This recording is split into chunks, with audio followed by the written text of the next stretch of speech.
these podcasts the same stuff because like I went from nothing. I had nothing. My family had nothing. We were very, not doing well when I got clean, when my daughter was born. And today I truly live a life beyond my wildest dreams. Um, but on December 9th, when I got that phone call, it's like, that same little baby girl that saved my life, um, found her fiance dead. And so I'm one of those kind of people where I don't lay down and die. If you put me through pain, I am going that pain, that when I started to really feel that pain fueled this fire inside of me. And that fire was to do something different. And that fire ended up being the Hopeaholics podcast.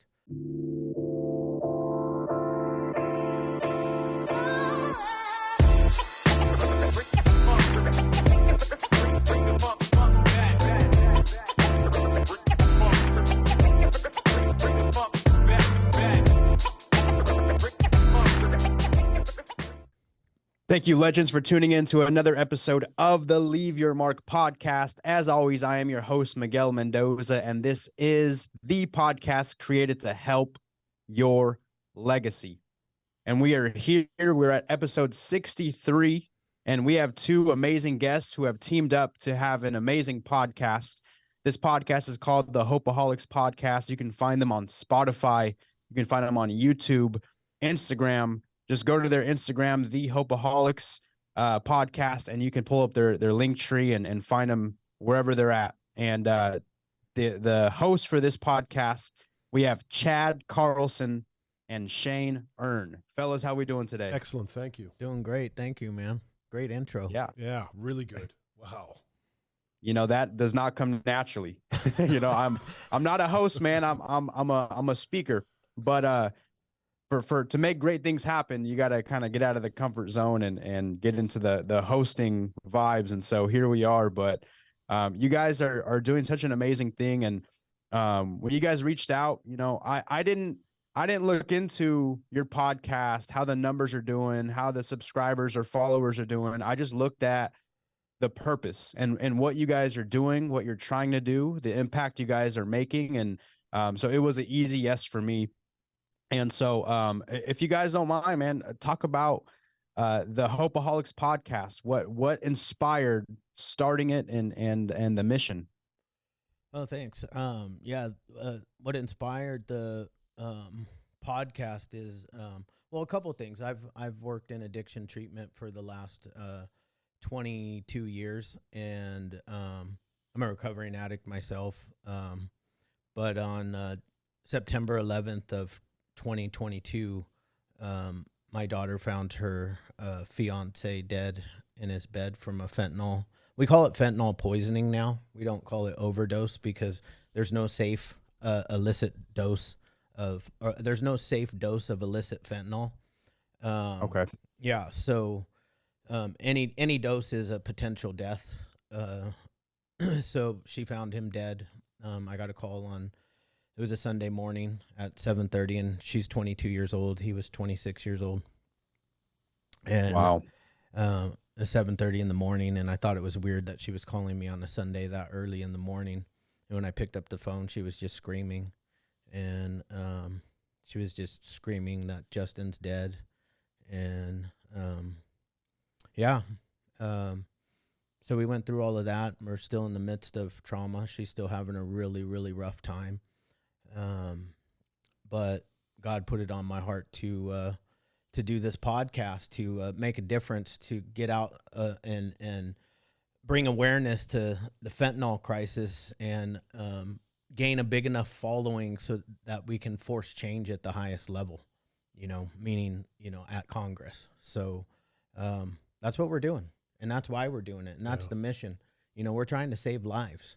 And it's not just addicts and alcoholics that are dying from fentanyl. It's kids that are trying this drug for the first time in high school. It's actually the number one cause of death for people 16 to 28 years old.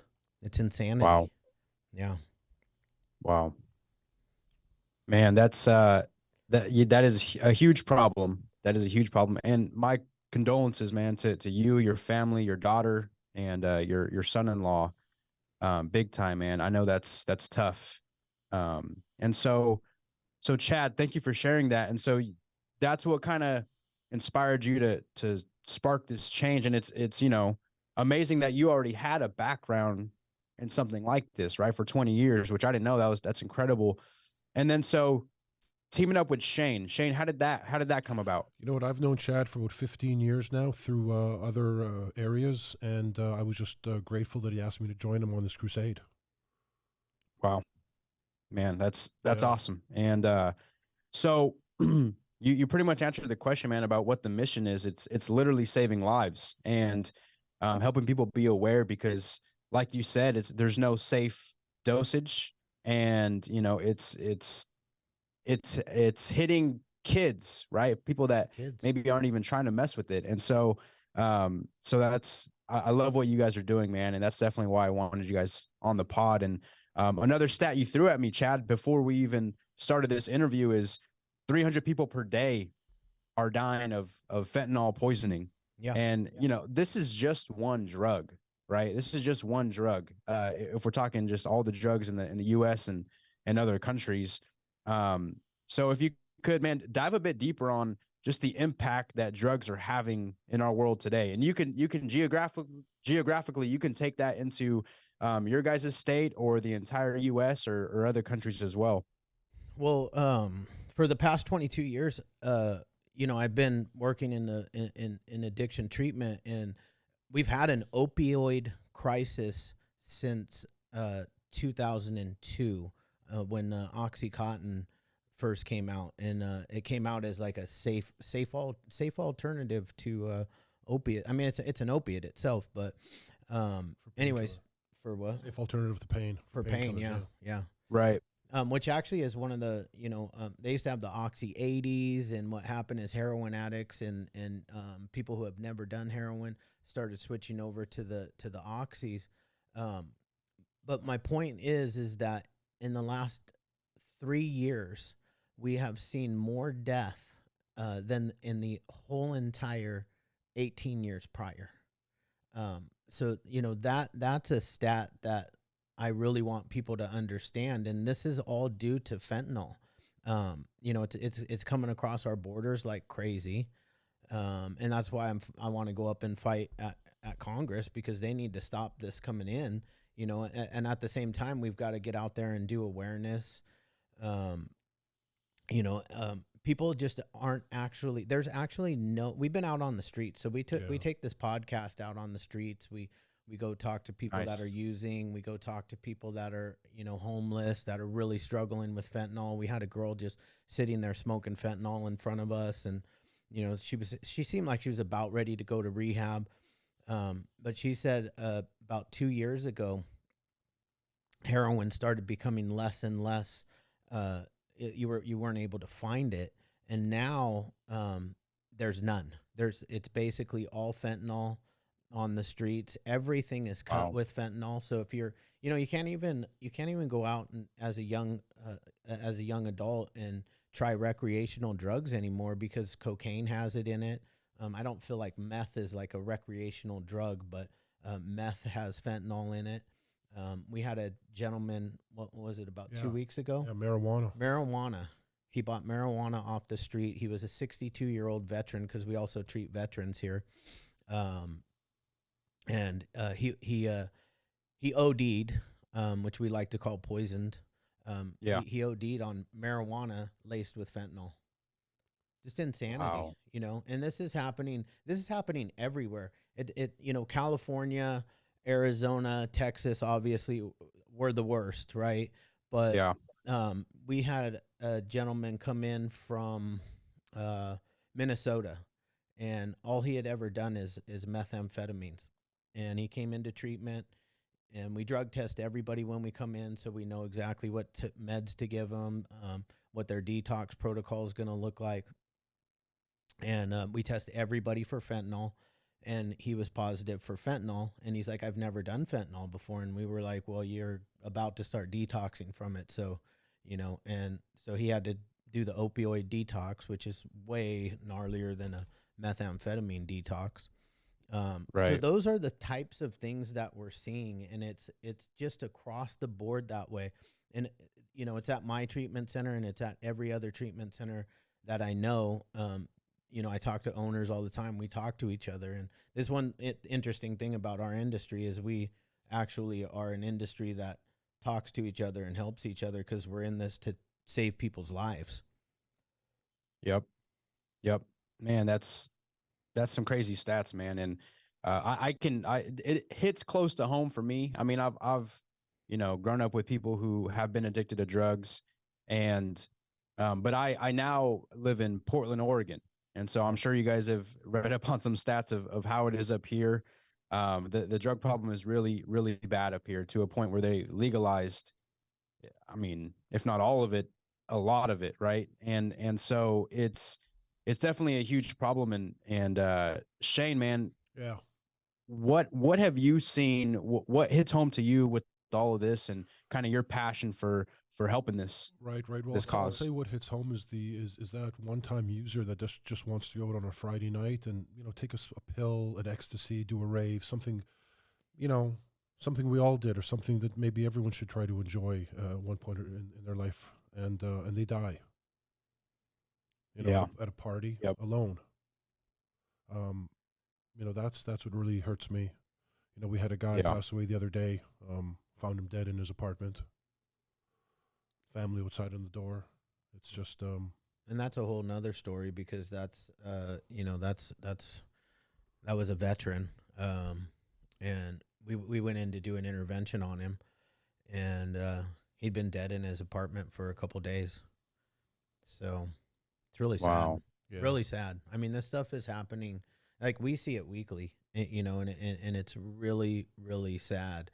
I've been talking to people up at Congress already, and they are upset, but it's like they don't do anything until you got 20, 30 million people standing behind you. And I've yet to have anybody that I've talked to on my podcast, or just talked to in general, that's not fully on board with this. Getting behind this. Getting behind it. Yep. So, what the thing is, that these kids are waking up sad, they're waking up lonely, they're waking up a little shaken. Their parents are pushing them to go to school, get a job, be better in life. Quit dreaming, get your head out of the clouds, get into reality, and sometimes just want to escape. So it's a matter of just teaching these youth a new way of living, coping skills, maybe, things like that. Yeah. Absolutely, man. It's tough. And this is a huge reason why I started my podcast and public speaking career. It really, for all ages, but definitely for the youth, man, because there's a higher chance of them going the other way if you hit them young with the right message, right? And it's true, man. People want to escape because it's tough. It's tough out here in any field you're trying to do, any age you're at. It's tough to kind of have that just self-fulfillment, especially with all the negativity going around, and whether it be parents or friends telling you how limited your life is, right? And like you said, to stop dreaming, be realistic. And so it's just it's tough. And then another whole other conversation is the influence with TV nowadays and social media. And even though people are just watching a show, they don't realize that they're feeding that into their subconscious mind, right? Totally. Of it being not as serious of deal as, professionals say it is, right? Because, my favorite TV show character does drugs or tried drugs or was at a party or whatever the case may be. And so, yeah, man, it's definitely a problem as far as the influences and those people who just try it one time, right? For those people who are just experimenting or just want to have fun. And I mean, I got a question for you guys, and either one of you can answer this, but if there's someone that's listening to this podcast right now that's struggling with an addiction, trying to break it, or just feels like they have no hope, what's something that you'd like to say to them? And I ask this question because statistically, there most likely is someone or some people listening that are trying to break an addiction? I mean, first off, I say to people, don't give up, don't lose hope. Reach out and ask for help to anybody. To anybody. You can reach out to us. Yeah. You know, we have an 800 number that Shane picks up all the time, and you know, they can reach out to us. They can reach out to us on our Instagram, on our DMs, and we'll help, man. We go above and beyond to help people. We have multiple treatment centers, but you know, if ours isn't right for them, we don't stop until we find that person some help. You know, because it's really tough to do this stuff on your own. You know, there's Alcoholics Anonymous and Narcotics Anonymous, and those are great programs. But man, when you're detoxing, you know, it's rough, and you know, you need professional help. You need a medical detox, especially alcohol and benzodiazepines. Those you can die from. You know, fentanyl, heroin. You feel like you're gonna die, but you probably won't. But yeah, you need to reach out and ask for help. You know, there's a lot of people out there that have been through it. And that's the funny part, is there's so many people that have actually been through this, you know, through this disease, and everybody that's been through it and has beaten it and got to the other side, man, we are all of service, and that's how we stay clean and sober on a daily basis, and live a life beyond our wildest dreams. You know, it's not just the career. It's that feeling we get inside when we help another addict get to the other side and walk through this with them, you know, and we'll walk together with them. Yeah. Right, Shane? Yeah. Oh, that's hand in hand. Shane's all about it, man. You should hear this guy on the phone. like he's not talking a lot right now, but man, you put and it's we're the opposite. I get on the phone, I start getting kind of nervous, and I don't do great when people are in crisis. But Shane's just like on there, and he's telling them exactly what they need to do, and thanks, bro. you know. Yeah, I love it. You know, there's nothing makes me feel better than to hear the mother on the other end of the phone saying thank you. You know, for helping me save my daughter's life or something. Yeah. Man. Yeah, that's incredible, guys. And what a dynamic duo, man. You know, it's incredible. And so you guys have kind of talked a bit of, so all I really know about is your guys' podcast, but what are you guys doing behind the scenes? Like sort of organization or what else do you guys do for this cause? Well, Chad runs the Infinity Group here. Chad, why don't you go ahead and explain what you got going on? It's pretty big. The Infinity Group. So I've been working in the treatment industry, like I said, for 22 years. In 2002, I had already had about 2 years in the business. My dad and I opened up a little tiny 6-bed treatment center called Hope by the Sea, and we grew that thing into 80 plus beds. Full continuum of care, meaning that we have every level of care, such as detox, residential treatment, outpatient, which the outpatient levels are PHP and IOP. We have sober living homes as well. And then a few years later, I bought another treatment center. And from that treatment center, I created the Infinity Group. And the Infinity Group now owns 6 different treatment centers here in Southern California. We have also have primary mental health, and we have about 250 beds. So it's a pretty big organization. And that's what I did and have been doing for the last 20 years. And then Justin died. So like, I'm not a podcaster, and I'm not even a public speaker. No, we're not. I don't love public speaking. I do like podcasting though. I prefer podcasting in my own podcast room. It's much more comfortable. I also I prefer being the host than the guest, but that's okay, right? I'm gonna actually sit on my own podcast and be a guest, and I'm probably gonna have my wife come down and be the host along with Shane as the co-host, because she knows me better than anybody. So that's what we do, and that's what I do on a daily basis. The podcast is what I do to bring awareness to the fentanyl crisis, to the addiction crisis. It's a platform. I'm not getting paid to sit here and do the podcast. This is a mission, and I'm on a mission, and that's what so it brings me to when we first started this podcast and everything was brand new. If you go look at our Instagram story, I screen recorded your viral video where you say, what does he say? He said, what does he say? Get up early, I'm coming. No. Not that one? I hope that everyone that's in front of me is working every single day because I'm coming. Yeah. And I was like, I put it on there and I was like, everybody that's a podcaster needs to know that I'm working every single day, every day. And I'm coming after the number one spot because I want the number one spot because I need that spot to be able to create the change that I need. Like, I don't care about any money out of that number one spot. I need to create this change because 300 people are dying, and that's 2022 numbers, and they're growing, not shrinking. So 300 people every single day. That's like an airplane going down every single day. If an airplane was crashing every single day, what would the government do? What would they do? They would shut down air travel. Yeah. Day 3. If a plane went down today, a plane went down tomorrow, they'd be like, maybe that was a fluke. But if a plane goes down on Tuesday or, Wednesday, Thursday, they're shutting it down to figure out why planes are going down. But they've yet to do anything. I hear them talking about it on the news. I watch like 15 minutes a day.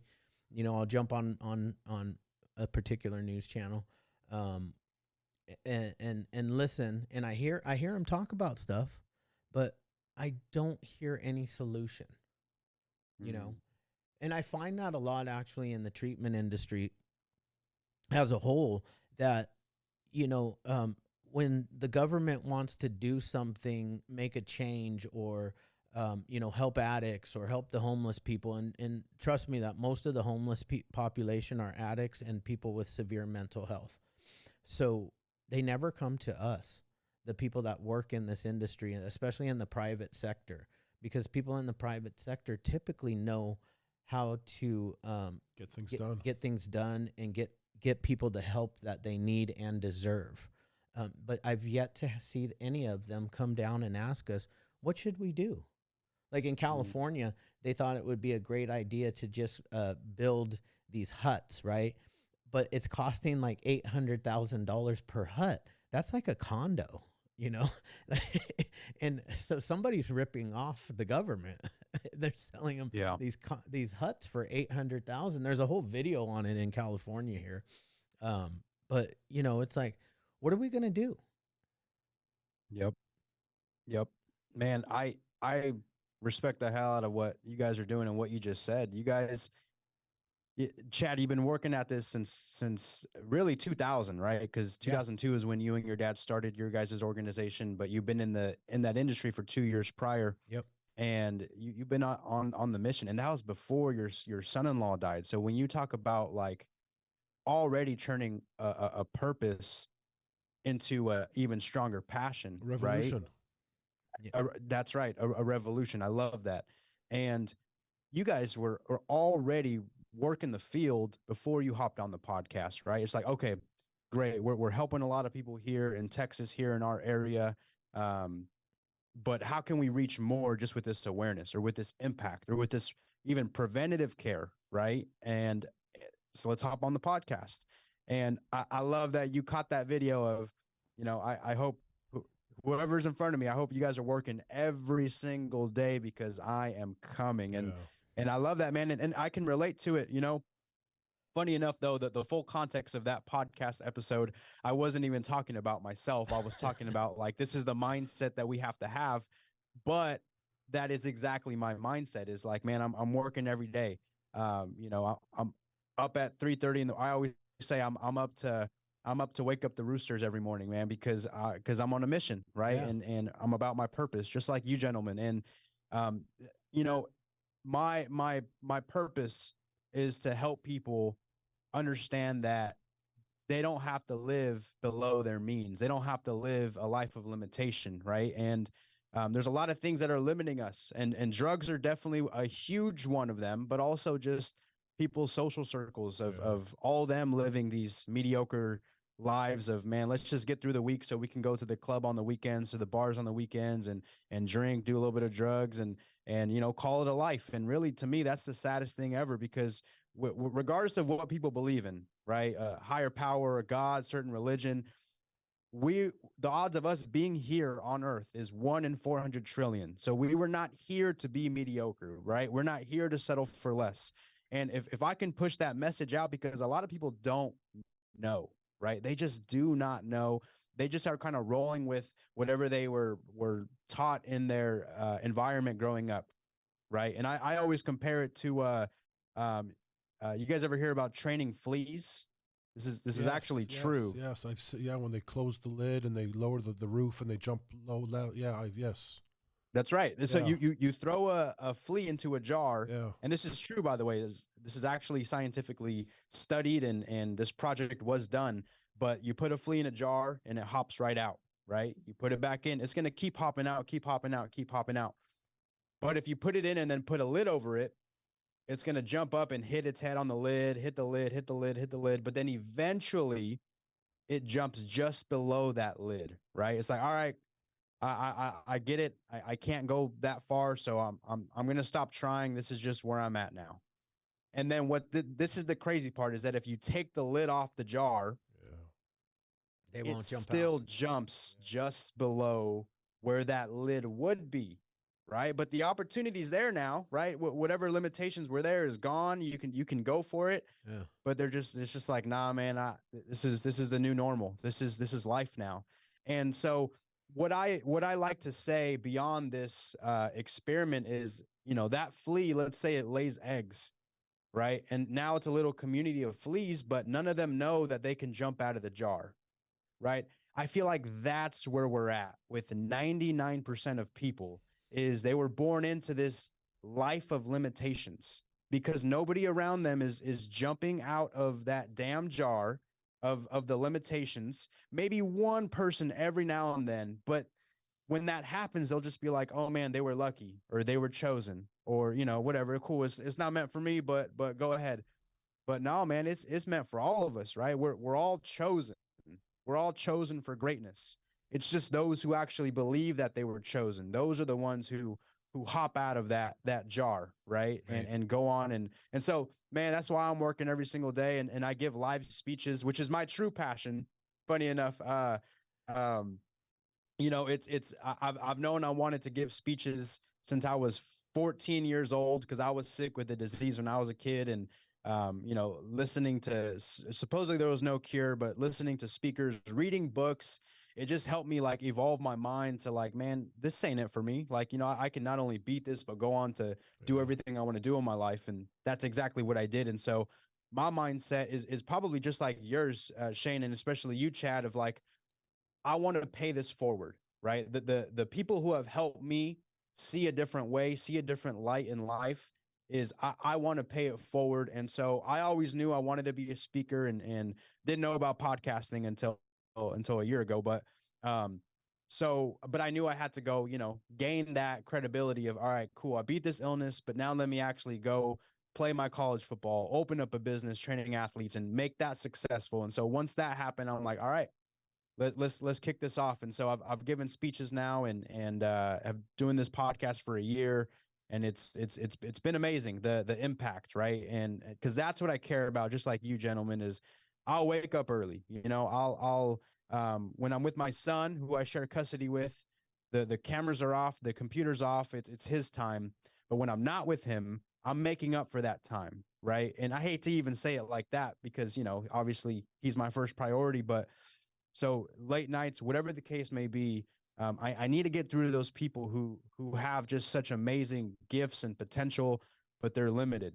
And so, I mean, having said that, Chad, if you could speak, man, onto your addiction story and what helped you get out of that. Yeah, no problem. Man, I like what you just said. It aligns with everything that we say on our podcast because we're not just we called it the Hopeaholics so we could go beyond just addiction and mental health. That's our primary focus, but to be able to offer what you're offering people is hope.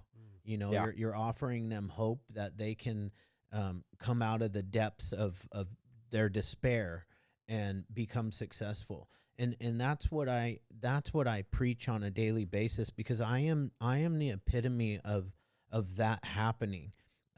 You know, I did come from a good family. My mom and dad are still married. They raised me. My dad's a physician.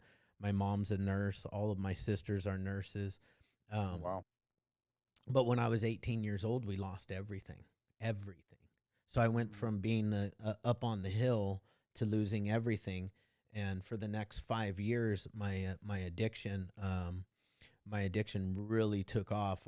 My dad was a famous doctor, and so one of the things that happened was the news media got a hold of him, and they tore him apart, and he wasn't able to work for quite some time, mainly from the pain and the despair of the lies that the media spread against him.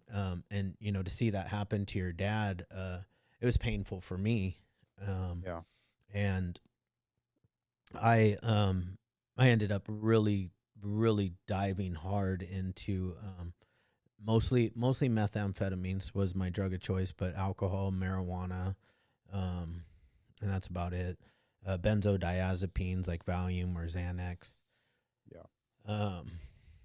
But and I was in and out of jail from 18 to 23 years old. I spent 3 years in the county jail. I never went to state prison, but needless to say, the very last time a judge told me that I could either go to prison for 3 years or I could go to a rehab for 365 days. And I decided to go to rehab for 365 days.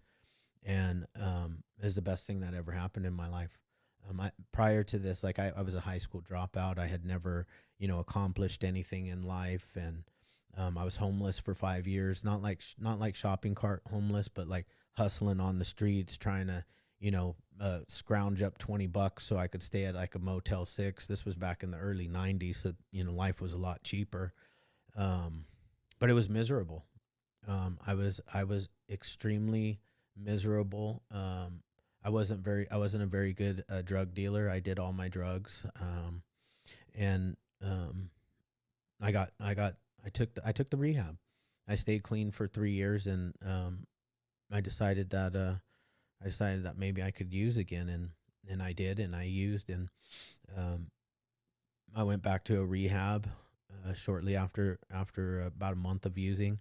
I met a girl in the rehab. We were gonna do the steps together and get clean together and do the deal, and she got pregnant, and she decided to leave, and I wasn't good enough is how I took it, and I went out on a run for the next 8 months.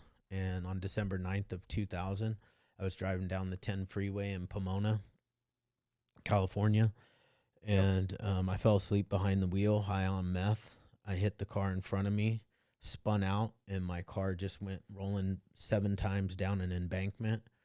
I probably should have died that day, but for whatever reason, if you would have seen the car, it was a mangled piece of metal.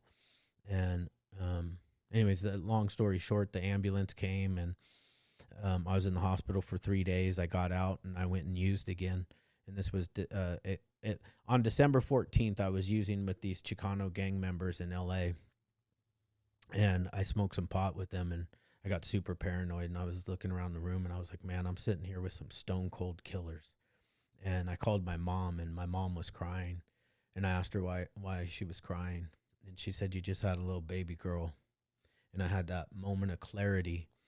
And I decided at that moment, sitting in this bar with these Chicano gang members, that if I continued down this road, one of two things would happen. I would either be dead or I would be spending the rest of my life in prison. And I packed it up. I went down and I held my daughter for the very first time, and changed my life. I decided that I wanted to be a dad. I truly believed that God left me here. And when I say God, it can be whatever people believe. You know, I don't put a religious or a religion on that spirituality when I say this. But I believed then, and I still believe today, because I have living proof behind me, that God left me here to help other people that suffer from the same thing that I suffer from.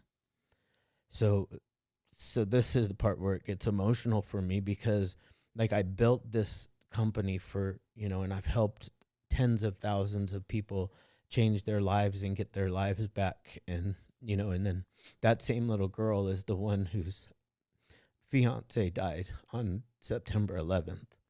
And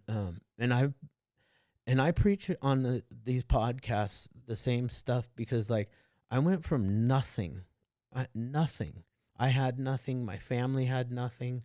We were very, not doing well when I got clean, when my daughter was born. And today I truly live a life beyond my wildest dreams. But on December 9th, when I got that phone call, it's like, that same little baby girl that saved my life, found her fiance dead. And so I'm one of those kind of people where I don't lay down and die. If you put me through pain, I am going, that pain, that when I started to really feel that pain fueled this fire inside of me. And that fire was to do something different. And that fire ended up being the Hopeaholics podcast. And like I said, I'm on a mission. I won't be happy. I won't be satisfied about my mission until every single person in America has heard my voice and has heard me cry about the fact that, my baby girl, who's now in a shit ton of pain, who lost her very first love and the love of her life, like she doesn't have him anymore. Thank God she has me and her brother, because her mom's also a heroin addict, who has not been in her life. So she would have killed herself. Like, she came on our podcast a couple weeks ago, and she was like, if it wasn't for the fact of my dad and my brother, I don't want to be here anymore, And, and this was a good kid. This wasn't a drug addict, and I want to say that, I put that out there, because yes, he did drugs. But he thought he was taking a pressed Percocet pill, and he bought it off the streets, and that pill contained fentanyl, and now he's gone, and I won't let his death be for nothing. I won't let him die in vain. So, this is the deal. Like, this is the real deal. And and I loved when I saw your viral video, because like, I was like, yeah, I'm coming after him. I'm not really like I'm not coming after Joe Rogan. Like, I don't really give a shit about that. But like he needs to know what happened. Like, I want him to know. And like, I was so stoked, like, because I post your video, and I was like, shit, I'm just gonna DM this guy and see if he or no, I sent it an email, because you did have an email link, and you responded, and I was so stoked, because like, for me, this is a huge start towards towards my goal, and I'm not gonna stop there. There's always going to be haters. There's going to be people that are like, oh, well, these addicts can just choose not to use or whatever, which is fine. But it's happening to everybody. We know tons of parents who have lost their children, and I'm going to be that voice for those parents. I'm going to be the voice for the addicts and the children and the non-addicts that have died from fentanyl. I'm going to be that voice, Yep. So that's it. I went on a tangent, but that's the real deal. That was raw from the heart. Yeah, no, man. Hold on, all right. Now we're a low quality video here. My battery died for my camera, but no, man, I appreciate you sharing that, dude, a ton. I appreciate the transparency, and that clearly came from the heart, and it's with that passion, right? With your guys' consistency and that passion, man, there's no doubt, man, that you guys are gonna reach a lot of people, which you already have, right? But even more people, and I'm excited. And that was easiest, email to ever respond to, man.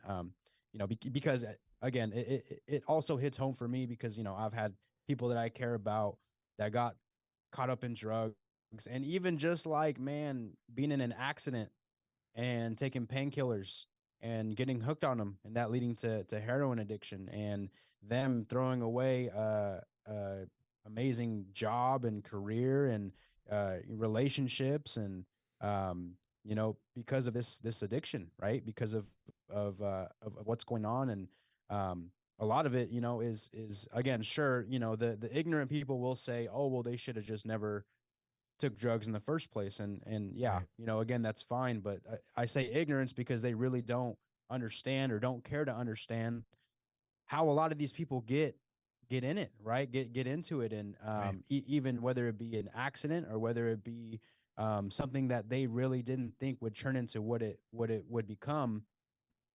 And so, no, you guys, I appreciate it, man. I appreciate the transparency. And Shane, man, I got a question for you, man. What's a common lie that somebody believes before they go and try drugs?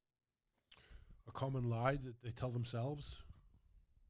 A common lie that they either tell themselves or that they hear from somebody before they go and try drugs. Here's the thing: people are in pain on a daily basis. They got to work to get out of that pain. So, if we can focus on that negative, they shouldn't try the drug to begin with. That friend who's offering them that drug, that's not a friend. You got to hang around people that want to give you good stuff. Go to the gym, eat properly. It starts there. Yeah, we're all about that, man. We're all about the gym, and we're all about stacking wins on it. Waking up in the morning. I liked hearing that. Did you say 3:30? 3:30, yeah. 3:30, 3:30 Pacific time. All right, so because I know people on the East Coast, they're ahead of us, so I gotta, you know what I'm saying? Oh, so we're it's there gotta with be you, brother. 3:30. We're there. Yeah. Shane's 4. I'm currently 3, but I'm usually 4. Yeah. It's just I started doing an hour of cardio, so I needed to get up an hour earlier because I got to get all of that stuff done before the kids get up in the morning, and the wife. Yep. I got to be back home at 6:30 when everybody's getting up and getting ready for school. And you see, Miguel, the thing is, those days of recreational use, I feel, are over. They're done. They're done. At least for now. They're done for now, because fentanyl, again, it's in everything on the street. So unless you're getting a pill or a prescription from a doctor at a pharmacy, your chances are extremely high that you're going to be stuck with fentanyl. That's almost a guarantee. There is no such thing. Again, there's no such thing as recreational drug use anymore. So I think that's like the common lie right now is that this doesn't contain fentanyl, or you're not going to get hooked, or right. Not happening. Nobody told me. I was 13 the first time I did a line of crystal meth. So just so you know, that's like 8th grade. That's not, I was and nobody told me not to do it. Nancy Reagan did, because I'm that old. Nancy Reagan was saying, just say no.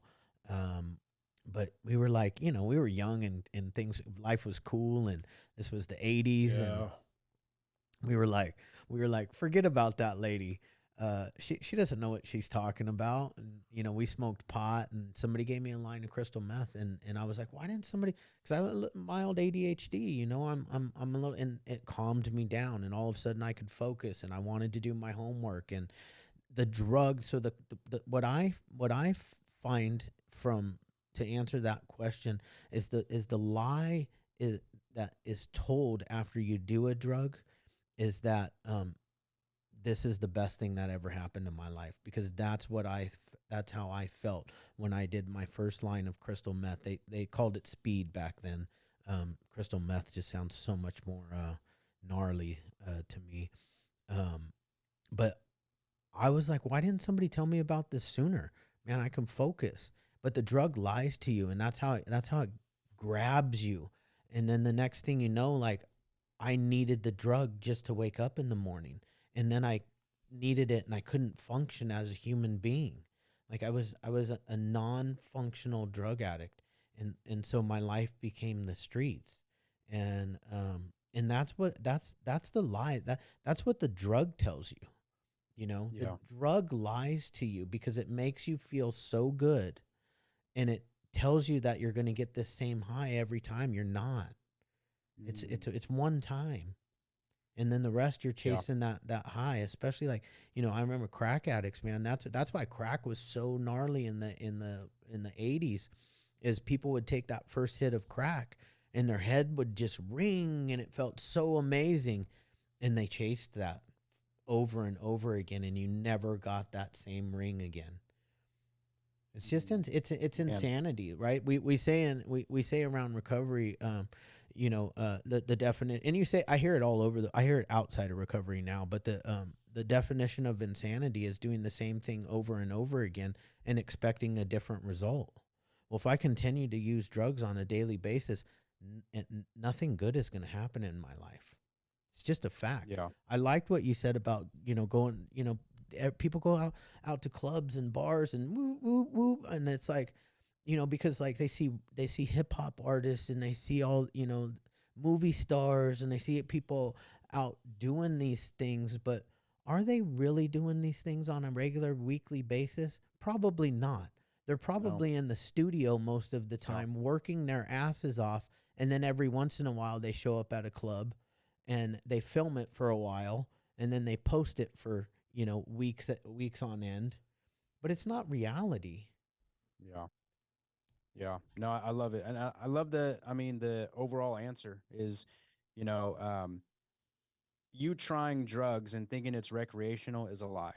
Yeah. Right. It's not true. And long term, it's going to be a mess. It's going to be an addiction. It's going to be, lots of relationships lost. It's going to be, a disaster. Right.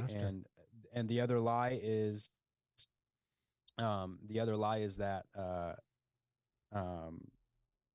you know, the other lie is that fentanyl isn't going to be in my drug, right? Fentanyl isn't going to be in you know, these harmless pills that I got that just help me relax a little bit off the street or whatever. So no, I appreciate that, you guys, big time. And so, just talking about, the podcast in general, right? How long have you guys been running the podcast? 40 days, 45 days, 60 now. That's it? That's it, bro. That's it. Wow. We went seriously hard. ham though. Yeah. We went like hard. You know, I could tell. We were doing 2 podcasts a day, 5 days a week. And our podcasts end up being like, you know, anywhere from an hour and a half to about an hour and a half on average. So we just been sitting in here.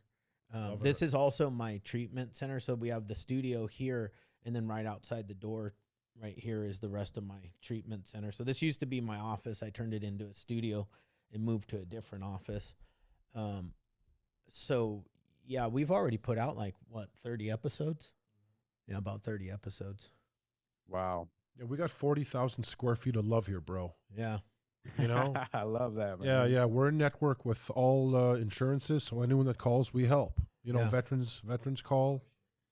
Yeah, veterans call, and we help everybody. Give away 4 scholarships a month. Yeah, we do that too. Yep. Yeah, we give away. So I want to explain that though. We give away 4 scholarships a month, but what that means is that we have four total scholarships. So sometimes, like currently, all 4 of our scholarships are being used. Now, we'll extend those scholarships. So if somebody's doing really well at 30 days and they need another, 2 weeks, or they need another 30 days, we'll extend that same person's scholarship. and the scholarship's not available until the next scholarship isn't available until that person finishes their scholarship. Yeah. So currently all 4. I think that we'll be having one come available. But if somebody does need a scholarship, they can hit us up.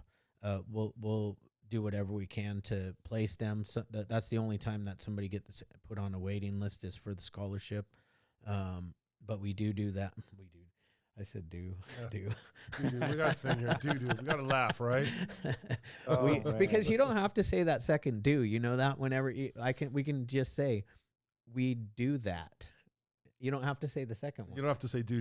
Yeah, you don't have to say do. So, I didn't know that. I thought you had to say doo-doo. No, doo-doo was required. Wait, you speak, you public speak. You probably know more about words than I do. I mean, you just taught me something, though, man. I'm always going to learn.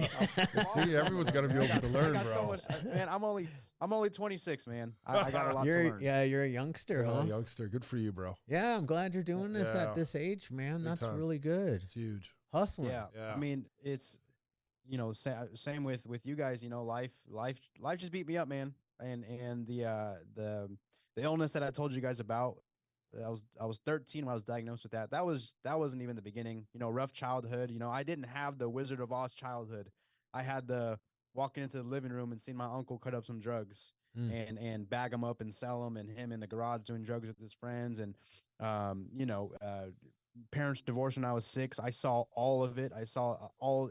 So there was no peace. There was no fun childhood. There was had fun moments and stuff like that, but I felt like everybody had their own problems, and there I was, and I was unfortunately learning all these habits and stuff like that. And then when I was 19, I found out I was going to be a dad.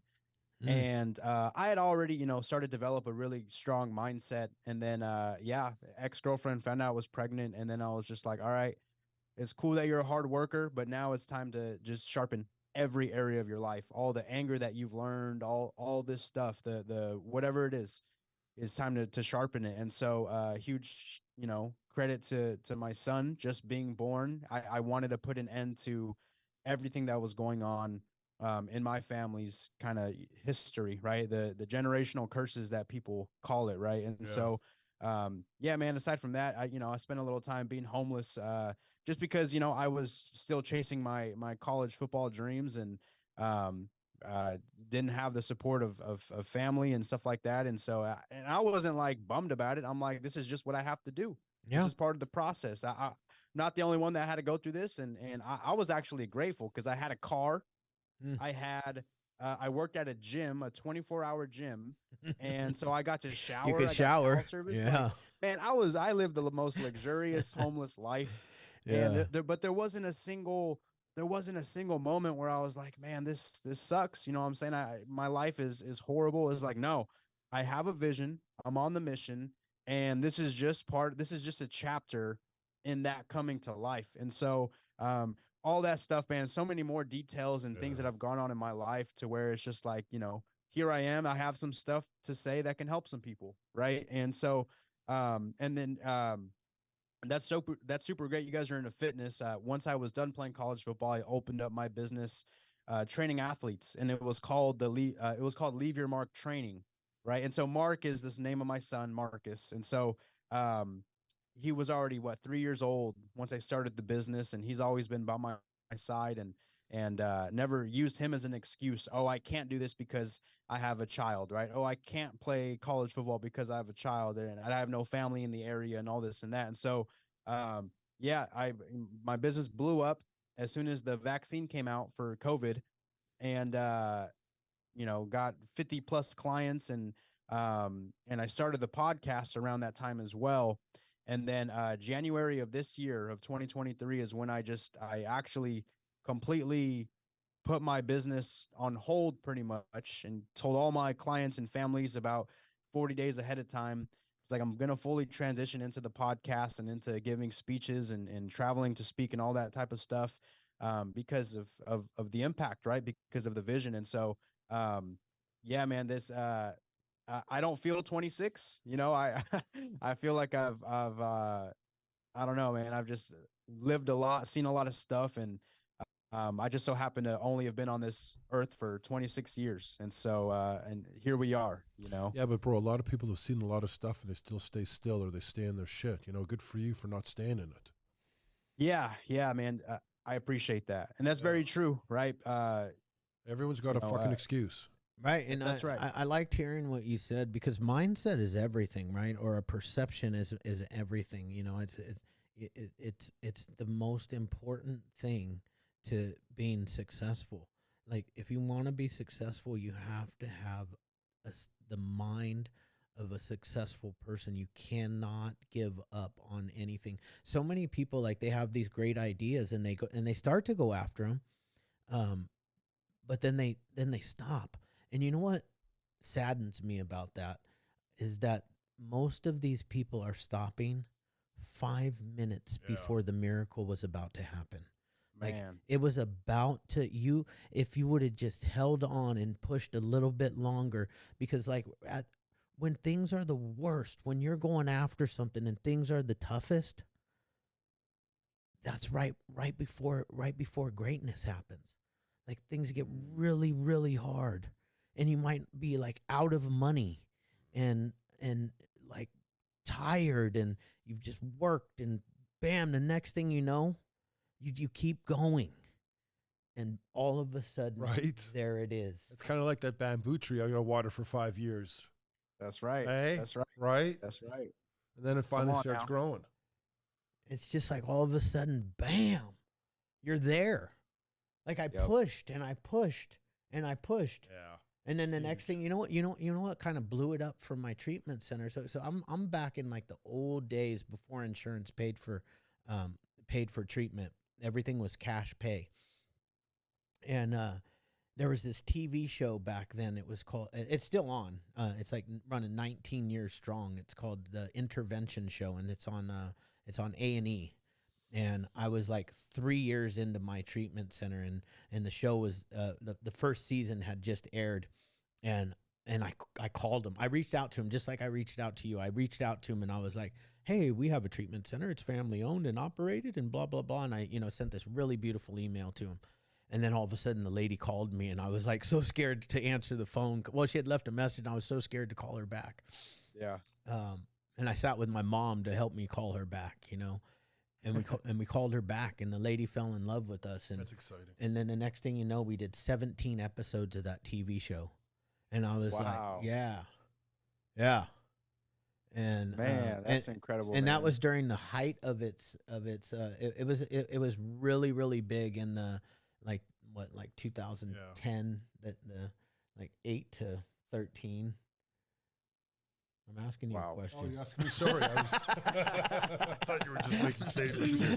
Yeah, 8 to 13. 8 to 13. Yes, sir. It's really weird for him because like I'm sitting. I usually sit across from him. I'm looking here, and I'm like looking at him right now. I'm like, hello. Hey, how you doing, buddy? I'm looking at the camera. He's looking at the camera, and I'm having a hard time because I'd prefer looking over at you. I don't. Do you see me right now? I'm looking at the TV screen, but here's me looking at the camera. No, hey Shane, we appreciate your adaptability. Yeah, man. of course, bro. I'm here. No, I'm here, man. I got a headache, that's but I'm right. here. I'm going everywhere. That's right, man. Yeah, bro. We drank a Red Bull too right before, so got a little spun out. I don't usually do that there you either, go. just so you know. Oh, yep, that's right. And so, no, man, that's cool, man. And I love what you were saying about people quit just 5 minutes before, and you guys brought up different examples, and Shane brought up one of the other reels that went viral for me about talking about the ancient Chinese bamboo tree. But it reminded me of a picture. It's just a picture. You guys may have seen it, but there's two guys digging underground, right? One of them digs, and turns around just before he's about to hit all the diamonds. All the diamonds. It is literally just so thin before he does it. And it's actually, no, it's just one person, but it shows his trail on top, digging all the way through, and then on bottom. And he turns around just before he hits those diamonds, man. Yeah. Right before. So that's what it reminded me of. And it's stuff like that.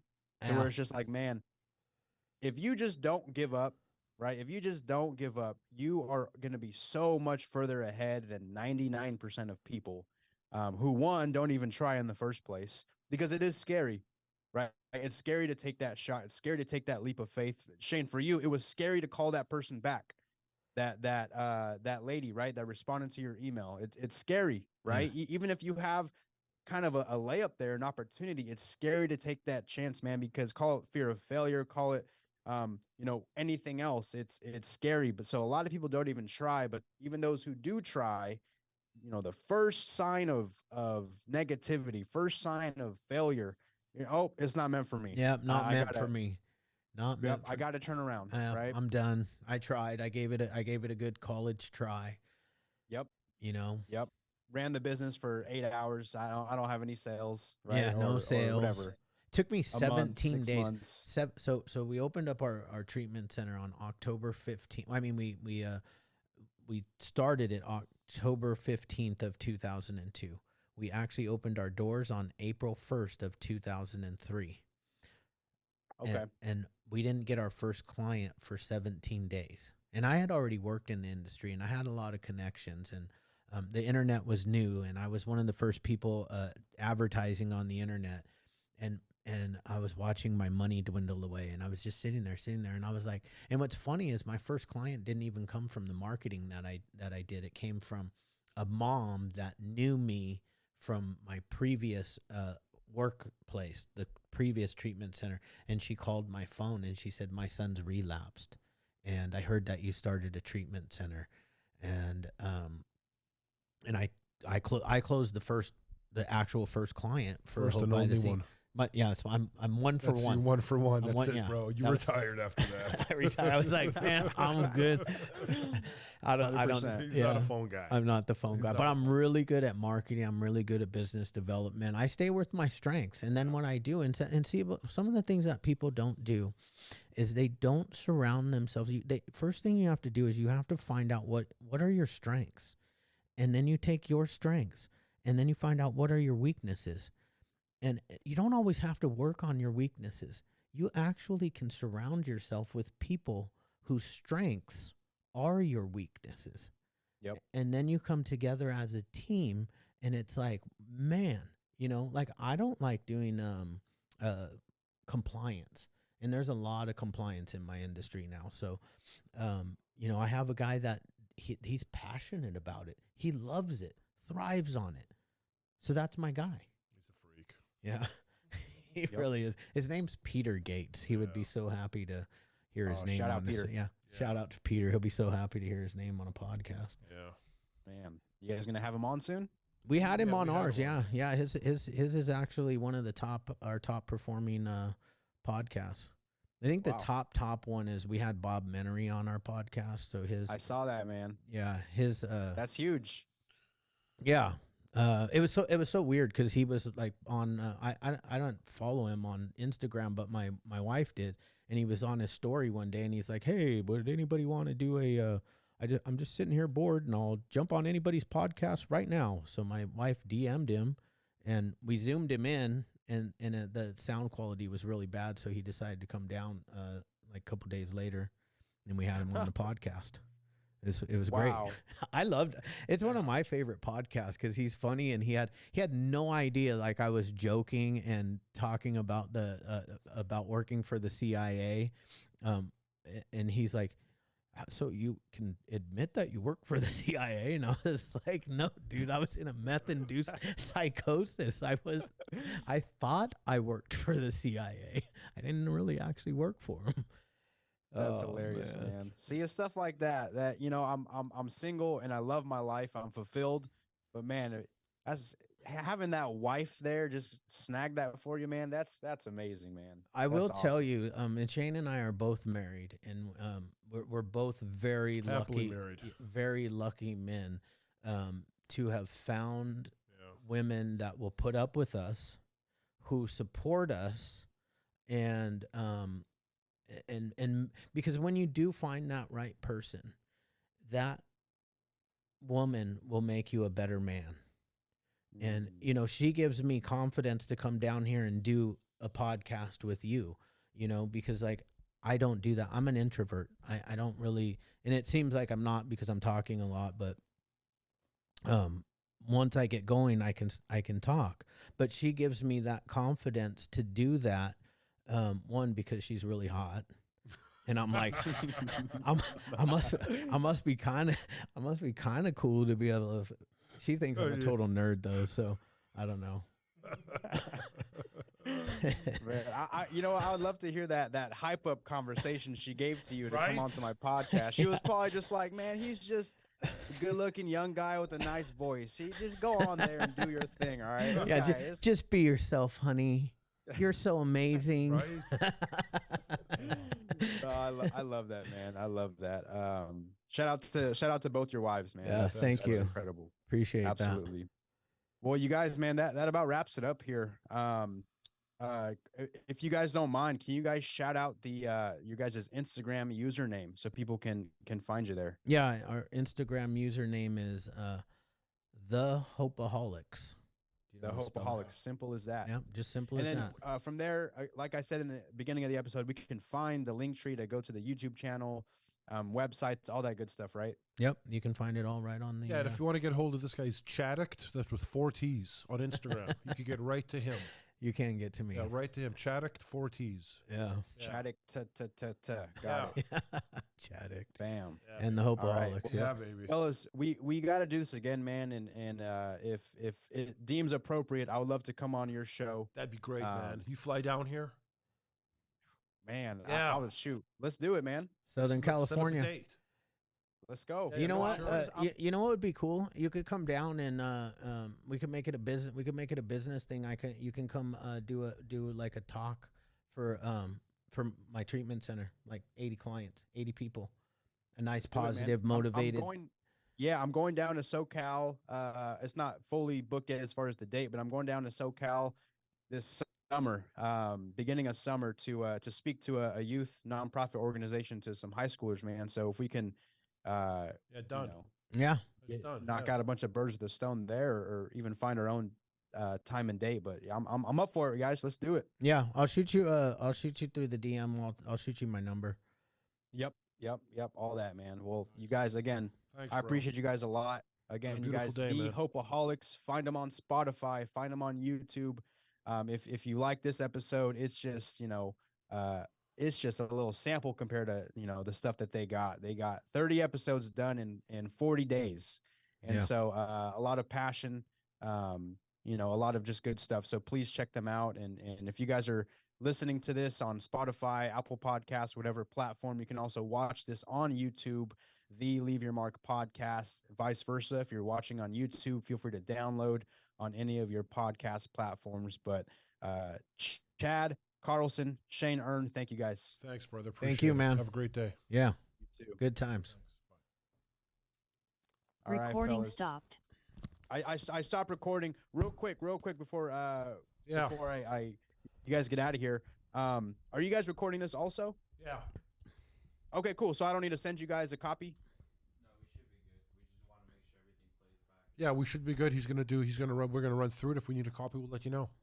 Let me know. Yep. And then when it comes to me posting reels, right, clips of this, I usually always just send a copy of it to whoever's also in it before I even post it, so you have a copy of that, and it'll come with subtitles, it'll come with the background music, and then I always tag them, and then do the collaboration thing as well. All right. Cool. Yeah. All that works? Yeah. Very much appreciated. Of course, fellas. All right, well, keep doing your guys' thing, man. I Thanks, love Miguel. it. Appreciate it, brother. Thank you. All right, you guys. Take it easy. Bye. Bye.